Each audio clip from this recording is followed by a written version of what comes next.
This is November 2022, and Kenya's GDP has just been exceeded, surpassed, overtaken by Ethiopia's GDP. This is what we want to talk about today.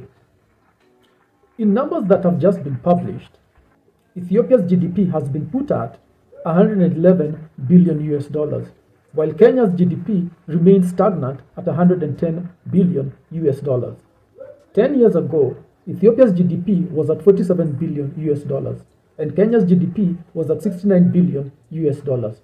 There has been tremendous growth in both countries, but as you can see, Ethiopia has not only caught up, it has now surpassed Kenya's economic output.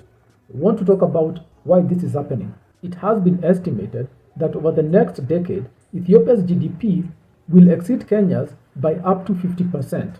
What is considered surprising is that despite the fact that Ethiopia has an ongoing civil war, they have still been able to grow the economy to the point that they have surpassed Kenya, which no one thought would happen. Now, there are several factors why Ethiopia is doing better than Kenya. One of the biggest factors is the fact that their import policy doesn't encourage rampant and uncontrolled importation of finished products. In fact, Ethiopia appears to be very serious in encouraging industrialization and mechanization within their own economy. While on the other hand, Kenya allows unrestricted imports of things which they themselves can make inside their country easily. Because of this import regime, it is very difficult for manufacturing to take off in Kenya. In fact, even spoons, knives, forks are imported. The other reason why Ethiopia is growing its GDP way faster than Kenya is the fact that they have completed their mega dam called the Renaissance Dam. Now, this dam has been subject to a lot of controversy, with the Western nations doing everything within their power to stop Ethiopia building that dam. Yet, Ethiopia, using its own internal resources, completed the dam. And this represents a very fundamental difference between the elite that rules Ethiopia and the elite that rules Kenya. The elite that rules Ethiopia appears to be more nationalistic and appears to be more in tune with what their country needs. In other words, they make decisions based upon their country's best interests. While in Kenya, the elite that rules Kenya makes decisions in the best interest of Western policy, not Kenya's benefit. Therefore, in other words, if it is Kenya's elite that was ruling Ethiopia, the Renaissance Dam would not have been built, or it would not have been completed, because they would have succumbed to Western pressure to abandon it. Now, in the case of Ethiopia, they have completed that dam, and that dam is a game changer because it will supply most of the Ethiopian economy with sufficient amount of electricity and at a low enough price to allow the industrialization to take off within this economy. The current numbers of electricity supply in Ethiopia is that less than 30% of the population has access to electricity. And with that limited number, Ethiopia's GDP has still caught up with Kenya's GDP, with Kenya having over 75% of its population having access to electricity. Now just think, if at 30% they're able to catch up with us, what will happen when 75% of the Ethiopian economy has access to electricity? It means that the economy will double. These people will leave us in the dust. The other reason why Ethiopia's GDP has caught up and surpassed Kenya's GDP is the fact that Ethiopia has Africa's largest airline. This is not only in physical size, it is also in revenue. In fact, Ethiopian Airlines has gone on to take over several regional and national airlines all over Africa, while in the same time, Kenya's national carrier has collapsed and is on life support. It is now wholly supported by government taxes. In other words, it is not making any money, but is costing the economy huge amounts of money. So what does it mean when you have a successful national airline versus when you don't have a successful national airline? It means that Addis Ababa, the home of Ethiopian Airlines, has become a regional hub, so that if you're traveling anywhere in Africa, your plane will most likely first go to Addis Ababa and then go to your final destination. What this means is that Ethiopia is collecting a lot of revenue just by having a lot of foreigners passing through Addis Ababa. And in this way, many people will begin to visit Ethiopia. So their tourism will also increase, and they have tremendous tourism potential. While at the same time, with Nairobi deeming no longer becoming an important hub for travelers, means that we lose revenue, we lose income for the same reasons. and our tourism will also go down. Why has Ethiopian Airlines done so well, far above expectations, and why has Kenya Airways done so poorly, far below expectations? It's because it would appear that the Ethiopians are better managers, they're more competent managers, they're less corrupt. In the case of Kenya Airways, the board of directors and the chairman have been caught up in scandal after scandal in their daily management of Kenya Airways. The other reason why, which goes back to the issue of the elites that rule these two countries, is the fact that, and we'll keep on coming back to this, is the fact that the elite that rules Kenya is called a coconut elite. They are brown on the outside but white on the inside. In other words, they're not loyal to Kenya. They don't identify with Kenya.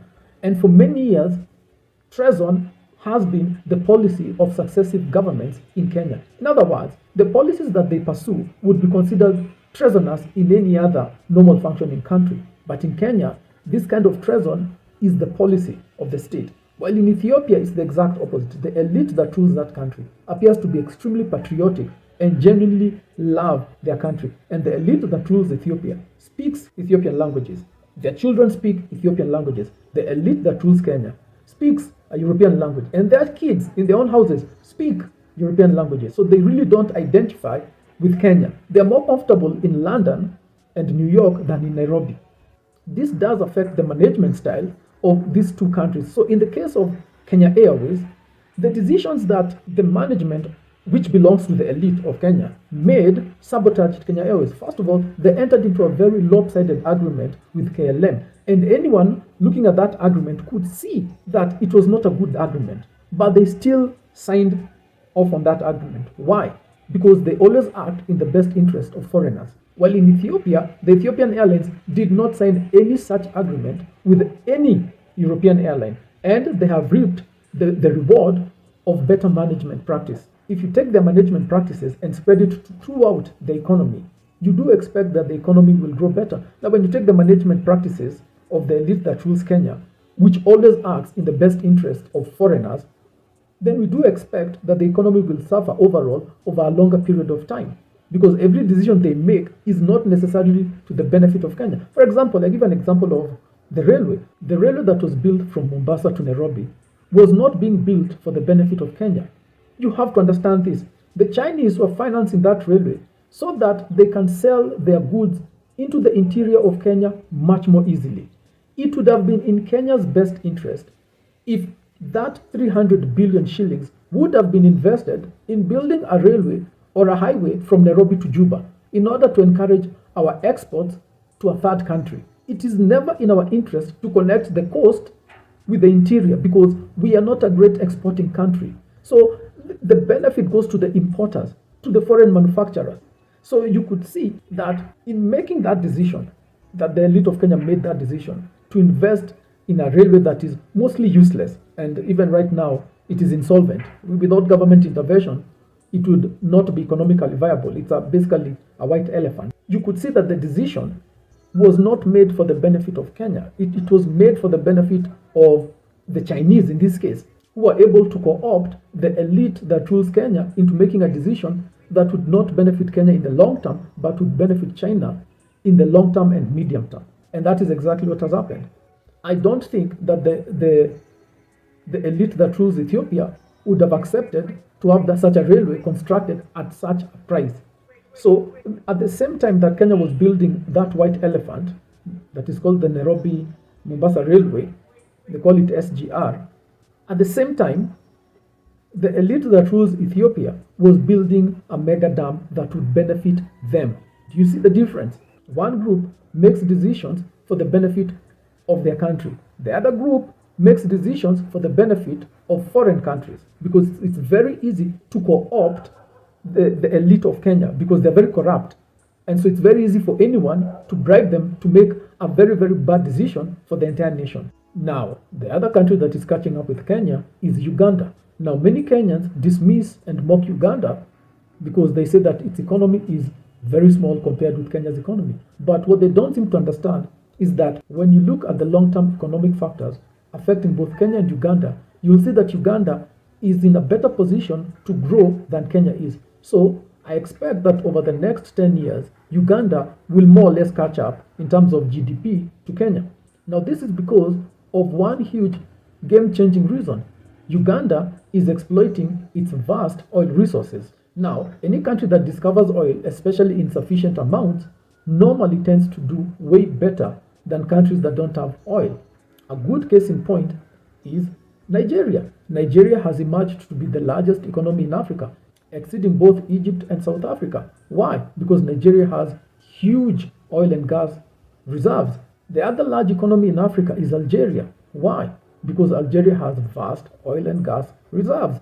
This is very simple. If you discover oil, you will become rich. Now, if Uganda, and this is a big if Uganda chooses to use its oil wealth and invest it in infrastructure, electricity production and distribution, roads, water supply, and in education, we do expect that over the next 10 years, Uganda will in fact catch up in terms of GDP to Kenya. So it's not very clever for anyone to dismiss a country like Uganda.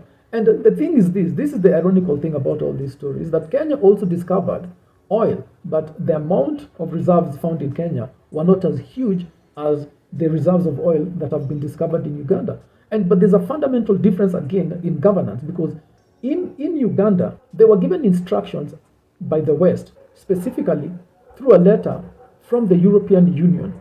And in that letter, the government of Uganda was instructed to abandon oil production. The president of Uganda at that time, Museveni, stood up and condemned the EU and said Uganda will fully exploit its oil resources. At the same time, the government that is in Nairobi was given instructions by the West to abandon oil, and the government that is in Kenya abandoned oil production. So today, Uganda is producing oil and Kenya is not. The other country of note is Tanzania. Now, Tanzania's GDP right now is 3/4 of Kenya's GDP.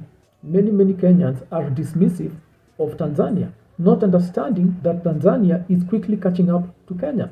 And we do expect that over the 10 years, the GDP of Tanzania and the GDP of Kenya will more or less be the same. But Tanzania will still have significant advantages over Kenya.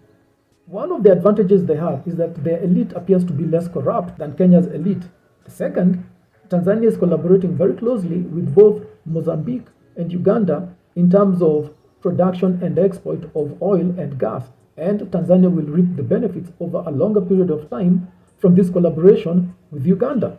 Now, let's talk about what's ailing Kenya's economy. Why are all these other countries suddenly catching up and even threatening to exceed Kenya? It would appear after a decade of the disastrous Kenyatta oligarchy, Kenya's economy has finally ground to a halt. There are several factors that led to this. One of these factors is the fact that Uganda chose to partner with Tanzania in exporting its vast oil reserves. What this meant was that there was a planned pipeline that was supposed to come from the Ugandan oil fields, go all the way to Lamu, where the government of Kenya was building a new seaport. The Lamu seaport was dependent upon Uganda exporting its oil from there. It was supposed to bring in significant revenue to Kenya. When Uganda abandoned plans to use Lamu as their seaport of choice, the GDP of Kenya suffered tremendously. Now, the Ugandans chose to use Tanzania as their partner in exporting the oil. The original plan was for a pipeline to be built from the oil fields of Uganda all the way to Lamu, and for Lamu to be developed as a deep seaport to allow larger vessels to come and buy Uganda's oil and also Kenya's oil and export it to foreign markets. This would have allowed Lamu to become a larger city, and it would have brought tremendous revenue to Kenya. When Uganda cancelled that plan and chose to use Tanzania as its partner in exporting oil, this hurt Kenya's GDP. Now, why did Uganda choose Tanzania over Kenya? For two reasons. The first reason is that the Uganda government cited the insecurity in that part of Kenya. Lamu is very close to the Somali border, and Kenya has been waging war in Somalia against the Al-Shabaab. Now, Kenya got involved in Somalia after Kibaki, who was president, was given instructions by George Bush in a meeting at the White House to send Kenya's troops into Somalia as an American proxy. Kibaki, typical to the Kenya elite, acted in ways that would hurt Kenya but benefit the United States. Therefore, Kenyan troops were sent into Somalia. And from that day onwards, the war in Somalia has spilled into Kenya, killing very many Kenyan civilians. Anytime the Al-Shabaab breach the border, come into Nairobi, attack civilians. This also affects how the country is viewed by international investors and also afflicts our GDP. Now, everyone thought that Kenya could manage the war in Somalia, but unfortunately, such wars tend to spill over borders quite easily. Therefore, Uganda felt that if the pipeline is going to be built so close to Somalia, the Al-Shabaab would have a very easy time sabotaging that pipeline and affecting business. So it was a risk they were not prepared to take. It was much better for them to route through Tanzania, which has more secure borders. The second reason is that the Kenyan elite is not considered politically reliable. Therefore, the Ugandans felt that the elite that rules Kenya could turn on them at any time, because Kenya's elite, as we always say, always acts in the best interest of foreign countries. Therefore, in the case of oil, we are aware that the West is trying to sabotage Africa's oil and gas production. And this is not a secret. This is not some kind of conspiracy. This is in the open, as you may or may not be aware. The European Union sent a letter to the Uganda government demanding that Uganda abandons all its oil resources. The president of Uganda at that time, Museveni, condemned the EU and insisted that Uganda would develop all its oil resources. Kenya received the same instructions from the West. And in the case of Kenya, the oil production was abandoned because Kenya also has discovered some oil in Turkana. It is not in huge quantities like the Uganda reserves, but it is in decent enough quantities that is economical to mine. And so you can see two different reactions to instructions from the West. Uganda was given instructions, abandon your oil. Kenya was given instructions, abandon your oil. Uganda refused, Kenya accepted, because the elite of Kenya act foreign interest, never in the domestic interest, right? Right. So Uganda felt if the pipeline is going through Kenya and Kenya is given instructions by the West to stop the pipeline, now Uganda will be in a fix because it is not cheap to build a pipeline. You know, this is a heated pipeline because the oil is so dense, almost it looks like mud, so that the pipelines have to be heated in order to make the oil more fluid so that it can flow easily through the pipe. So it's a very expensive venture to build a heated pipe. And so they were not willing to take the risk with Kenya's elite, which has a reputation for obeying every single instruction that they are given by the Mzungu. Therefore, Uganda correctly judged that it would be far better if they route the pipeline through Tanzania, whose elite has a reputation of being fiercely independent. And this is from the 1960s. Tanzania is known for not taking instructions from the West, and Kenya is known for taking instructions from the West. So, who would you choose? At any rate, the pipeline went to Tanzania. This means that the port in Tanzania that will be used to export this oil will grow tremendously. And it means that Tanzania will gain a lot of revenue just from the oil business. And that revenue was lost to Kenya, further stagnating our economy. The other reason why Kenya's GDP has stagnated is the fact that in 2020, the government of Uhuru Kenyatta declared a total lockdown over the Kenyan economy. This was following instructions from the West to declare such a lockdown. This immediately ground the economy to a halt.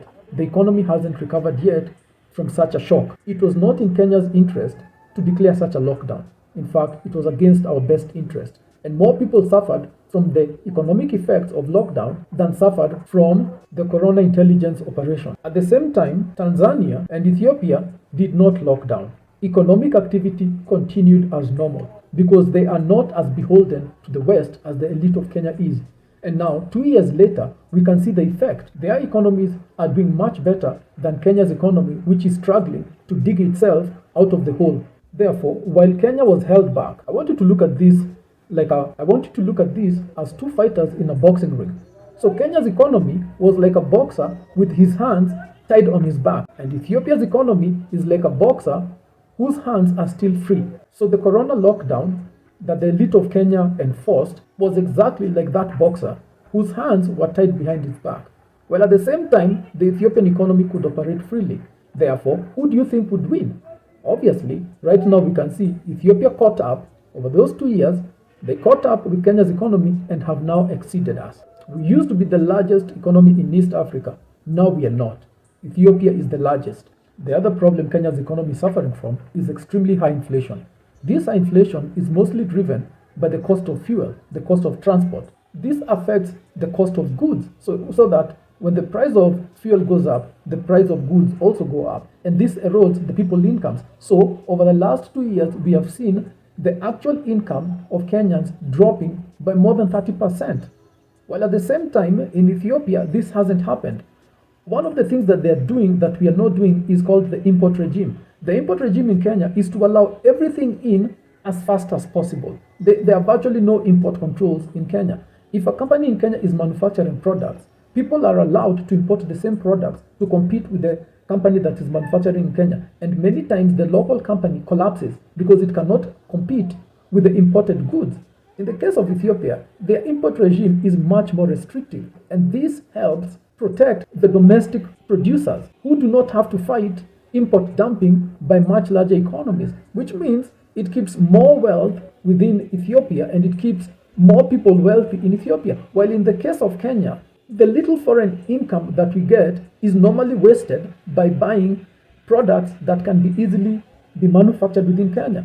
Kenya has an obsession with buying used clothes from foreign countries, while Ethiopia has huge industrial parks producing clothes, and those clothes are also sold within the domestic economy. So keeping the money circulating within the economy. While in Kenya, the money, the foreign exchange immediately is lost through the importation of goods that are not necessary within the economy. And so this keeps up inflation high. The other thing it does, it causes the shilling to lose value vis-a-vis the dollar. Now you need to understand that petrol is denominated in dollars, so that if your shilling is losing value, it means that you're spending more shillings to buy the same amount of fuel. And at the same time, the fuel has gone up in price, which is like a double hit on the economy. You're spending more and more and more on the fuel, and once the fuel becomes so expensive, the cost of goods goes up and the living standards go down and the GDP is stagnated. So this is purely self-inflicted. Now, why does Kenya pursue such policies? Why does Kenya allow unrestricted importation of goods, especially used clothing? Because textile industry is one of the easiest industries any country can establish. It's fairly low tech, it's easy to train people to produce clothes, and it does do a lot of benefit to the economy. Why doesn't Kenya pursue domestic textile production? Why does Kenya allow unrestricted imports of used clothes from Europe and the United States? Because it is the policy of the United States that all their used clothes be more or less dumped in Africa. That is their explicit policy. And the decision makers in Kenya make decisions for the benefit of foreign countries, not in the best interest of the local economy. So that if the Americans are saying you have to buy our abandoned clothes, even if it's going to cause you people to become poorer, the elite that rules Kenya immediately says yes, because they identify more with the Americans and less with Kenyans. And this is very real. This is not just some joke. When you look at the schools that the elite of Kenya sends their kids, they send their kids to schools that don't teach the national curriculum. Think about that, right? They send their kids to school whose language of instruction is 100% English. And in fact, speaking any African languages is strongly discouraged. So that when you meet elite kids, you would never suspect that they are Kenyans. They are not, they're only Kenyan in name. They're not Kenyan in culture, in thinking, or in any other way. And that is how the elite is. They identify with the foreigners. And so they make every decision to benefit foreigners because on the inside, they feel that they themselves are American or British. That discontinuity between the elite and the country they rule is what makes them make decisions that are terrible for the country. That is not a problem in Ethiopia. So the Ethiopians are able to make basic common sense decisions that keep wealth within their country, and the elite of Kenya makes decisions that keep wealth outside the country. And perhaps one of the most telling examples is the Mui coal basin. Now, in Kenya, some time back, vast amounts of coal were discovered in Kitui. And to this day, this coal is not being utilized. There are very many uses that coal can be put into. One of the most useful, one of the most practical ways that coal can be used is in the production of cement. The greatest driver of the price of cement in Kenya is the fact that coal is imported from outside and it is used in cement production. If we can use our own coal in Kenya, the price of cement would go down by 50%. And this would reduce the cost of construction across board, right? So why does Kenya, which has vast reserves of coal, not use this coal? is because the West gave instructions to Kenya, or rather to the elite that rules Kenya, that you should not develop that coal. And from the day they got those instructions, the coal was abandoned. And of course, this hurts our GDP. It means houses are more expensive. It means more people live in slums because the cost of buying a house is extremely high. The cost of building a house is extremely high. And cement is the basic component that is used in building a house. Yet, you cannot convince the elite that rules Kenya to develop the coal because that would be going against what their Western masters are telling them to do. The other big factor affecting the GDP of Kenya is the fact that foreign inflows of money are being restrained by government policy. You may have seen in the news over the last 1 or 2 or 3 years, very many people getting arrested for bringing money into the country. Do you remember the story of those very young girls? They're like 21 years old and they were receiving huge amounts of money from Europe, like deposits of 100 million shillings and so on and so forth. You remember the government made a very big deal out of it and I think tried to arrest those girls for receiving money, okay? Accusing them of some crime. Apparently, it is a crime to receive money. Okay, that's number one. You remember the other story of JKIA? Some women were arrested because they tried to bring into the country 102 million shillings in US dollars. And then do you remember the other story of this man from Nigeria? I think he was from Nigeria, I'm not very sure. And he was passing through JKIA because that was the hub that he was using, to connect his 2 flights. I think he was going to Dubai or something. At any rate, he was in Nairobi and he was arrested because he had a huge amount of money. And the government basically took that money. Basically, they stole that money. Now, this is a foreigner who's just passing through, going to a third country, and he gets arrested and his money is stolen by the state. I want you to think what is common in all these stories that are happening in Kenya. Now, I want you to think about the implications of this policy by the government in Kenya. When you make it illegal for people to bring in money into the economy, exactly what are you doing? What are you thinking? So what that means is that people are beginning to learn, don't try to bring money into Kenya. Don't try to use Nairobi as a hub for business, because a lot of these people who come from West Africa, they're generally going to Dubai and the Far East basically on business trips, and they do have money. Sometimes it's just much more easier to carry your money with you and go make purchases than to use the very long route of TTs and all sorts of financial instruments, which not only cost money, they also cost time. It's much more easier for you to take your money, get on a plane, go buy your things, and bring back your things for sale. So a lot of these traders carry a lot of money. And for a long time, Kenya Airways was sustained by West African traders. Now, the government is taking action that is sabotaging all of this, which is also contributing to the troubles at Kenya Airways, because people are beginning to learn that if you try to use Nairobi for business, you'll be arrested and your money will be stolen. Now, other people who are bringing in money to Kenya to invest, and these are Kenyans in the diaspora, they can see how people are getting arrested anytime they try to bring in foreign currency. Now, this sort of shooting yourself in the foot may appear too bizarre to someone who's a normal person. If your brain is functioning normally, you'll be like, why would the government do this? Why would they take action that is destroying their own economy? I thought they needed foreign currency. Why do you arrest someone who's bringing you foreign currency? Well, you need to understand that they're enforcing a rule that they were given in Washington. Because again, Kenya is ruled from London and Washington. And what we know, and this is not this video, this would be another video. We do know that is emerging as a financial hub for this area of Africa, for whatever reason. Now, we are also aware that there's a policy that was put out in the United States opposing the rise of alternative financial hubs, especially in the global south, especially in Africa. So they started pushing rules that would sabotage that kind of, the emergent third world, because you know what the Americans are fighting. They're fighting to keep the dollar relevant, and you cannot blame them for fighting for their own best interest. And so in their fight, they have to prevent the rise of the global south, especially south to south financial transactions. So given that that is their overall objective, they are doing everything to dampen and prevent cities like Nairobi and so on and so forth from rising up as being actual financial hubs. They came up with this rule, the terrorist financing rule, whereby if you try to transfer money to Africa, you should be arrested, because they are pretending that that money is terrorist financing. How can it be terrorist financing? But that's the rule that they're using to apply. And the elite that rules Kenya is only too happy to enforce that rule, despite the fact that it is self-sabotage.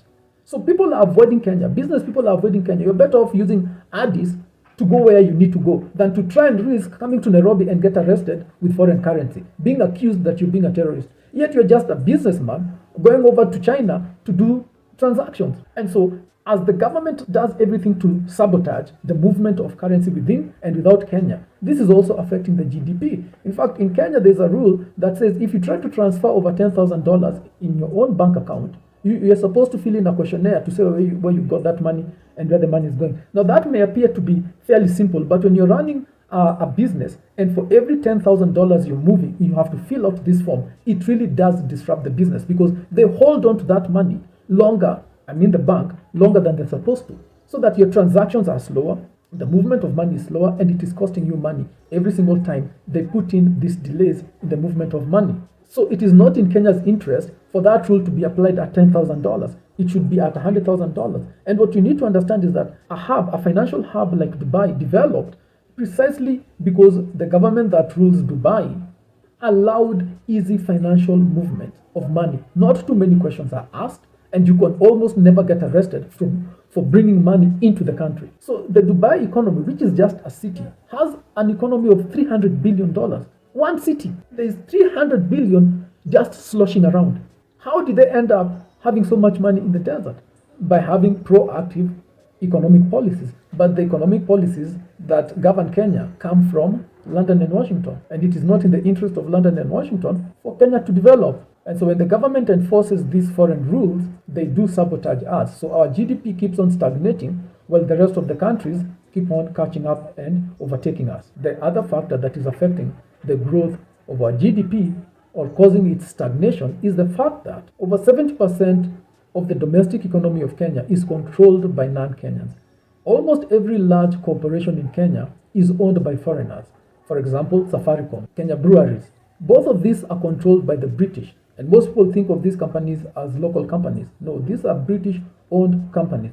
Equity Bank, many people think this is a Kenyan bank. No, the largest shareholder of Equity Bank is an American hedge fund. Equity Bank is American-owned. Now, what this means is that anytime they make a profit, the profit is repatriated out of Kenya. So that when you go to many of these foreign companies, when you go to their headquarters, and there are so many, for example, G4S is owned by the Americans.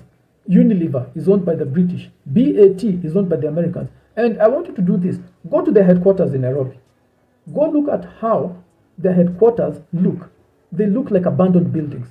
They almost never plow back any money into the country. They're purely here to extract profit.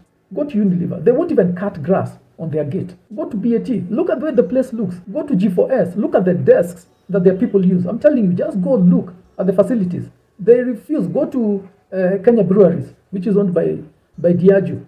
Go to their headquarters. Look at how abandoned that place. Totally abandoned. They refuse to invest even a single cent within Kenya. So they extract all that profit. And as they pull money out of Kenya, that does affect our GDP. Now, when you look at a country like Ethiopia, which is what I'm using just to compare, a lot of their domestic economy is controlled by them, so that when they declare a profit, the profit comes back into the country. But when these companies in Kenya declare a profit, the profit goes back to Europe. And in the case of the flower farms in Naivasha, majority of those flower farms are owned by Europeans in Europe. And you'll notice when you look at their financial reporting, if you can get it, you will see that many times they declare a loss in Kenya, but they declare a profit in Netherlands. What does that mean? It means that they're not paying taxes in Kenya, but they're paying taxes in Netherlands. So we keep on losing revenue like that. Now, for me, that is called illicit financial transfers. But the government that is in Nairobi never intervenes because, again, this is Mzungu. So they don't touch the Mzungu. And so the government struggles to get sufficient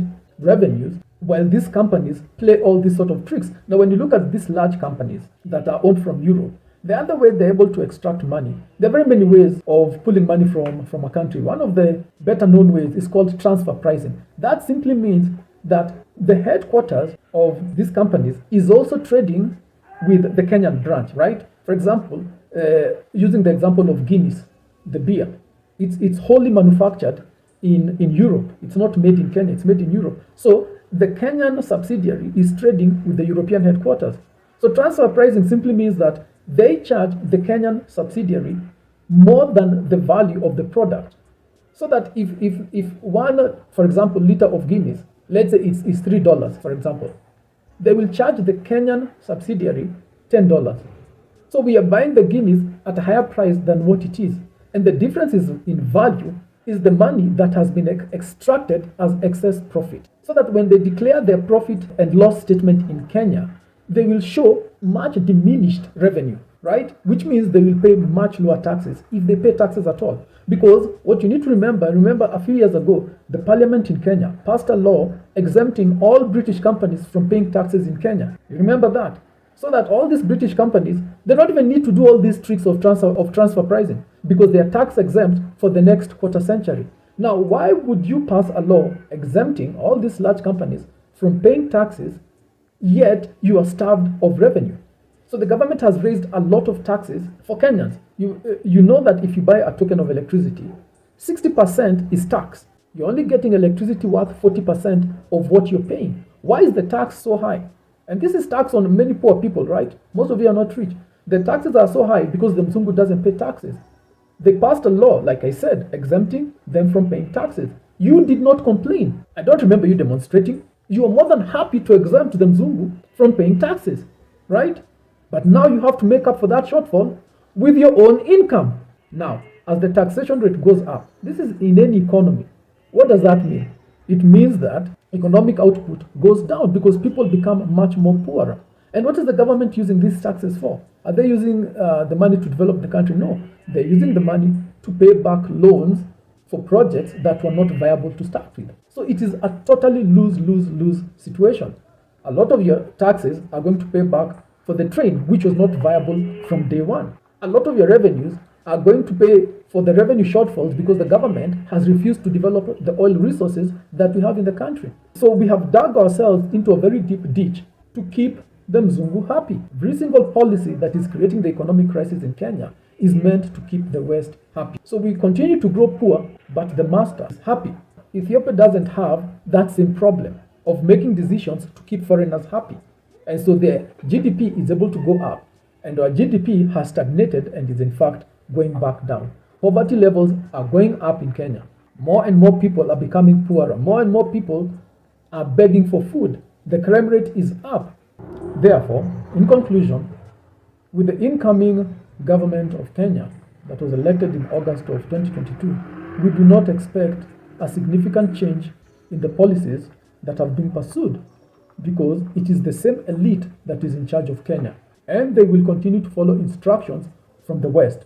And as long as that remains the situation, Kenya's economy, Kenya's GDP will be exceeded by Ethiopia, by Tanzania, and Uganda will catch up with us over the next 10 years.